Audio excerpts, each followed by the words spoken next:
बिस्मिल्लाहिर्रहमानिर्रहीम। अपना जलन पी के यूट्यूब चैनल पर खुश आमदीद कहते हैं सब भाइयों को। उम्मीद है सब भाई खैरियत से होंगे। दोस्तों, जैसा कि आपको मालूम है कि मैंने पिछली 3 से 4 वीडियोज़ में बताया था कि मैसी का मिलर ट्रैक्टर का कोई भी मॉडल की मार्केट बिल्कुल डाउन जा रही है।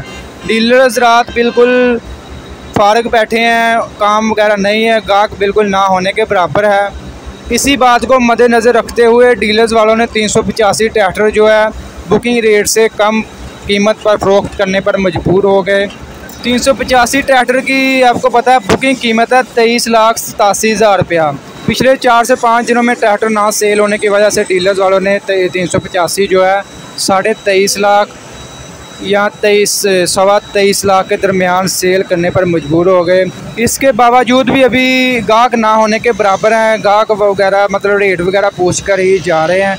आज मैंने काफ़ी ज़्यादा शोरूमों का पता किया, लेकिन सबसे जो कम रेट बता रहे हैं वो जी राना फार्म इंडस्ट्री। वहाँ से आप 385 ट्रैक्टर जो है 23.5 लाख से 23.25 लाख के दरमियान मिल जाएगा।